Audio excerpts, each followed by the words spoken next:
2024 లేదా 25లో డిగ్రీ లేదా బీటెక్ చదివారా? సాఫ్ట్‌వేర్ జాబ్ కోసం ఎదురు చూస్తున్నారా? అయితే కోడ్ జ్ఞాన్ 100 డేస్ కోర్సులో చేరండి, జాబ్ సాధించండి. నమస్కారం అమ్మా గారు. నమస్తే అమ్మా. భరణి నక్షత్రం వారికి అక్టోబర్ మాసం నుంచి డిసెంబర్ మాసం వరకు గురుగ్రహం మార్పిడి వల్ల ఎలాంటి చేంజెస్ చూడబోతున్నారు అండ్ అదేవిధంగా ఏ సందర్భాల్లో వారు జాగ్రత్త పడాల్సిన అవసరం ఉందంటారు?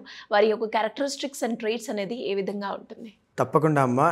భరణీ నక్షత్రం అనేటువంటిది మేషరాశిలో సంచారం చేసేటువంటి నక్షత్రము. సో ఇక్కడ భరణీ నక్షత్రం మేషరాశికి సంబంధించి మొన్న జరిగినటువంటి మార్చి 30వ తారీఖు దగ్గర నుంచి వీళ్ళకి ఏలినాటి శని ప్రారంభమైందని, డబ్బులు విపరీతంగా ఖర్చు అవ్వడం, నిలబడకపోవడం కావచ్చు, లిటిగేషన్స్ కావచ్చు, కుటుంబ సభ్యులతో తగాదాలు కావచ్చు, ఇలాంటివి చిన్న చిన్నవి ఆల్రెడీ ప్రారంభమైనట్టుగా ఆ గుణగణాలు బట్టి వాళ్ళకి కూడా అర్థమవుతూనే ఏలినాటి శని వాళ్ళు గుర్తించడం జరిగిందండి. అయితే ఇప్పుడు ఏం జరగబోతోంది అంటే అక్టోబర్ 10వ తారీఖున శని కుంభరాశిలోకి రావడం వల్ల ఏలినాటి శని ప్రభావం తగ్గబోతోంది అని చెప్పచ్చు. ఎందుకంటే శని 11th హౌస్లో యోగిస్తారండి. అలా యోగించడం వల్ల శని వల్ల వీళ్ళకి మంచి జరుగుతుంది తప్ప ఎక్కడా కూడా చెడ్డ జరిగే అవకాశాలు లేవు. సో అండ్ ఆల్మోస్ట్ శని యొక్క సంచారాన్ని మనం గమనిస్తే కనుక శని ముఖం మీద నుంచి కుడి భుజం మీదకి రావడం వల్ల 13 నెలల పాటు రాజయోగము, గొప్పదైనటువంటి కీర్తి ప్రతిష్టలు, డబ్బు, పేరు, పరపతి, పదవి యోగాలన్నీ కూడా ఈ శని యొక్క సంచారమే ఇస్తుంది.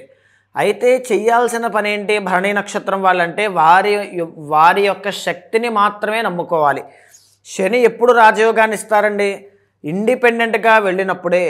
అంటే ఓన్లీ నేను ఎదిగి నేను సంపాదించుకుంటాను అనే ఆలోచన నాకు ఎప్పుడైతే పుడుతుందో ఆ ఆలోచన నుంచి ఒక కష్టం, ఒక ప్రయత్నం ఎప్పుడైతే చేస్తానో అదే సక్సెస్ అవుతుంది. అప్పుడే ఎదుగుతాను. అదే శని ఇస్తారు. ఆ ఫ్యాక్టర్ని, ఆ డెడికేషన్ని, హార్డ్ వర్క్ని ఎప్పుడైతే ఆ మనిషి టచ్ చేస్తాడో అప్పుడే మీకు ఆ శని రాజయోగాన్ని ఇస్తారు. అప్పటిదాకా ఇవ్వరు.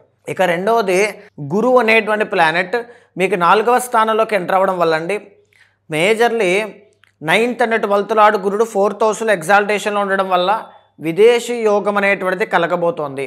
ఫారెన్ వెళ్ళాలి అని కోరుకున్నటువంటి భరణీ నక్షత్రం వాళ్ళకి ఖచ్చితంగా వెళ్ళే అవకాశాలు, ఫారెన్ అవసరం లేదు, ఫార్ అవే ప్లేసెస్, దూరపు ప్రాంతాలకు కూడా వెళ్ళే అవకాశాలు ఎక్కువగా ఉంటాయి. ఫైనాన్షియల్లీ కాస్త ఒడిదుడుకులు అయితే చూస్తారని చెప్పొచ్చమ్మా. ఎందుకంటే గురుబలం తగ్గుతోంది కాబట్టి రాబడి తక్కువ, ఖర్చు పెట్టడం చాలా ఎక్కువ. ఐదర్ అది father money, mother money, are husband money, or wife money, ఏదైనా కావచ్చు, ఎలాగైనా కావచ్చు. ఖర్చులు అనేవి చాలా ఎక్కువ ఉంటాయి, స్పెండింగ్ చాలా ఎక్కువ ఉంటుంది. సో దానివల్ల కొంచెం ఫైనాన్షియల్ ప్రాబ్లమ్స్ అనేటువంటివి కూడా చూస్తారు. అయితే మేజర్లీ ఈ యొక్క భరణీ నక్షత్రం వాళ్ళకి మ్యారిటల్ లైఫ్లో చాలా ఎక్కువగా ప్రాబ్లమ్స్ ఉంటాయండి. ఎక్కువ శాతం మ్యారిటల్ లైఫ్లో ప్రాబ్లం ఉంటుంది అని ఏదైనా నక్షత్రాన్ని చూసి మనం చెప్పొచ్చా అంటే నెంబర్ 1 భరణీ నక్షత్రం. ఎందుకంటే వాళ్ళకున్నటువంటి శాపం రీత్యా మ్యారిటల్ లైఫ్లో, రిలేషన్షిప్లో ఎక్కువగా ప్రాబ్లమ్స్ అనేవి వస్తాయి. చాలా జాగ్రత్తగా ఉండాలి. సో మ్యారిటల్ లైఫ్ మీద ప్రభావితం ఆల్రెడీ ఇబ్బంది పడుతున్న వాళ్ళు కూడా ఇక్కడి నుంచి చాలా మార్పులు వస్తాయండి. లైఫ్లో మీకు చాలా మార్పులు ఉంటాయి. ఎందుకంటే మీకు 7th హౌస్లో తులారాశిలో రవి, బుధ, కుజగ్రహాలు అక్టోబర్ 17 తర్వాత రాబోతున్నాయి. సో 100% మ్యారిటల్ లైఫ్లో చాలా రిలేషన్ని కాపాడుకోండి. కొంచెం క్లాషెస్ అనేటువంటివి, మిస్అండర్స్టాండింగ్స్ అనేటువంటివి వచ్చే అవకాశాలు ఎక్కువగా ఉంటాయి. 6వ స్థానంలో శుక్రుడు నీచ స్థితిలో సంచారం చేయడం వల్ల మేజర్లీ గైనిక్ ఇష్యూస్ అనేటువంటివి, బ్లడ్ రిలేటెడ్ ప్రాబ్లమ్స్ అనేటువంటివి, PCOD, PCOS, thyroid, hormonal imbalances లాంటివి వచ్చే అవకాశాలు ఎక్కువ ఉంటాయి. ఐదర్ మెన్ అయితే హార్మోనల్ ఇంబ్యాలెన్సెస్తో పాటుగా శుక్రబలం తగ్గుతోంది కాబట్టి సుఖపడేటువంటి రోజులన్నీ కాస్త తగ్గుతాయండి. అంటే ఇంకా ప్రశాంతంగా ఇంట్లో కూర్చోవాలి, ఆనందంగా కూర్చోవాలి, ఇలాంటివి ఉండవు. కష్టపడడం స్టార్ట్ చేస్తారు. బిగిన్ అవుతుంది అన్నమాట. వీళ్ళకి హార్డ్ వర్క్ చేయడం బిగిన్ అవుతుంది స్లోలీ. సో దీనివల్ల నిద్ర కూడా సరిగ్గా ఉండకపోవడం, తిండి సరిగ్గా టైంకు తినకపోవడం, ఇలాంటివి చాలా ఎక్కువ ఉంటాయి లైఫ్లో. అండ్ మేజర్లీ శని రాహుల యొక్క కంజంక్షన్ 11th హౌస్లో యోగించడం వల్ల సహాయ సహకారాల వల్ల కూడా జీవితంలో ఎదుగుతారు. విదేశీ యోగాలు అనుకూలిస్తాయి. ఉన్నత విద్య చాలా బాగుంటుంది. పెద్దవాళ్ళ యొక్క పై అధికారుల దగ్గర నుంచి ప్రశంసలు, మన్ననలు అన్నీ చాలా బాగుంటాయండి టిల్ డిసెంబర్. అయితే మేజర్లీ కేతుగ్రహ సంచారం అనేటువంటిది 5th హౌస్లో సంచారం చేయడం వల్ల ప్రేమ వ్యవహారాల్లో కాస్త జాగ్రత్తగా ఉండాలి. మిస్అండర్స్టాండింగ్స్ కానీ, మిస్కమ్యూనికేషన్ కానీ పెరిగే అవకాశాలు ఎక్కువగా ఉంటాయి అని చెప్పచ్చు. 7th కుజగ్రహ సంచారం నడుస్తోంది. రియల్ ఎస్టేట్ వ్యాపారస్తులు కానీ, భూ వ్యాపారస్తులు కానీ, భూ సంబంధిత వ్యాపారాలు ఎవరు చేస్తున్నా జాగ్రత్త పడాలి.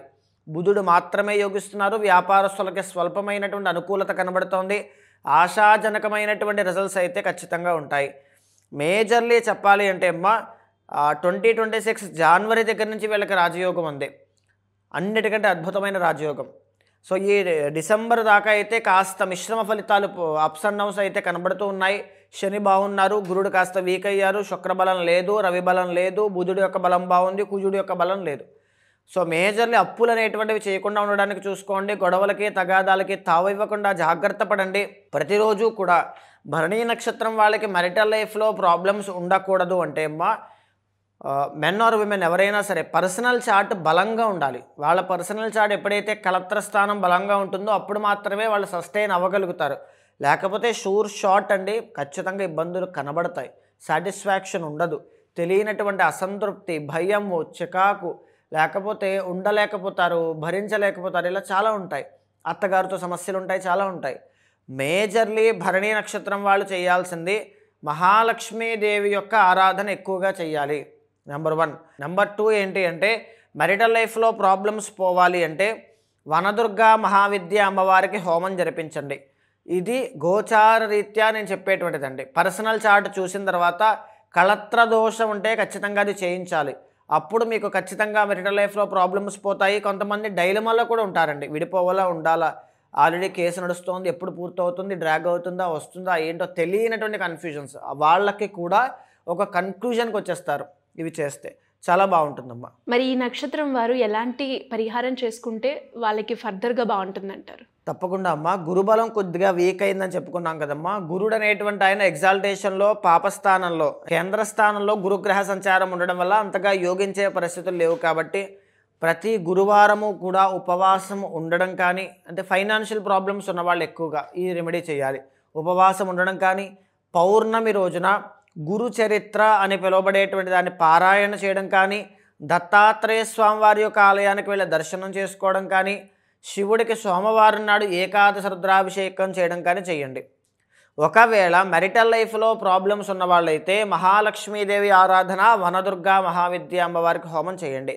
పనులన్నీ పూర్తవడం లేదు, ఎక్కడెక్కడే ఉన్నాయి, హెల్త్ ఇష్యూస్ చాలా ఎక్కువగా ఉన్నాయని అనుకుంటే ఆదిత్య హృదయం ప్రతిరోజు సూర్యుడికి అభిముఖంగా తూర్పు వైపు తిరిగి కూర్చుని సూర్యకిరణాలు మీద పడేటట్టుగా ఆదిత్య హృదయాన్ని చదువుతూ సూర్యుడికి నమస్కారం చేయండి. ఆరోగ్య సమస్యలు తగ్గుతాయి, పనులు పూర్తవుతాయి, కార్యసిద్ధి యోగం పడుతుంది. మీరు అన్నట్టుగానే ఉమ్మగారు, ఇంకా ఎవరికైనా కూడా ఈ గ్రహాల మార్పిడి వల్ల వాళ్ళు ఏదైతే సమస్యను ఎదుర్కొంటున్నారో దానికి తగ్గట్టుగా మాకు పరిష్కారం కావాలి అని ఎవరైనా కూడా మిమ్మల్ని అప్రోచ్ అవ్వాలి అనుకుంటే ఏ విధంగా ఉంటుందంటారు? తప్పకుండా అమ్మ. సో ఇప్పుడు మనం మాట్లాడుకున్నటువంటి ప్రతి అంశము కూడా గోచారానికి సంబంధించినటువంటిదండి. పర్సనల్ చార్ట్ అనేటువంటిది మీ యొక్క కర్మ రూపంలో అనేక రకాలుగా గ్రహస్థితి రూపంలో కనబడుతూ ఉంటాయి. సో చాలామంది సరైనటువంటి గైడెన్స్ లేక ఏ దారిలోకి వెళ్ళాలి, ఏం చెయ్యాలి, ఏ డెసిషన్ తీసుకోవాలి, ఇప్పుడు ఏం చేస్తే మంచిది, టైం ఎలా ఉంది, ప్రతిదీ చాలా సందేహాలు ఉంటాయి. అలా ఎవ్వరికి ఏది కావాలన్నా ఖచ్చితంగా మీ వెనకాల నేను ఉంటాను. అపాయింట్మెంట్ తీసుకోండి. వివరాలు కావాలనుకుంటే కింద నెంబర్కి కాల్ చేస్తే మా వాళ్ళు మీకు పూర్తి వివరాలు అందిస్తారు. ఏదైనా దోషం ఉంటే శాంతి పరిహారములు ఆచరింపచేసి భగవత్ అనుగ్రహం కలిగేలా చేస్తాను. థ్యాంక్ యూ అమ్మగారు, థ్యాంక్ యూ సో మచ్. నమస్తే అమ్మ.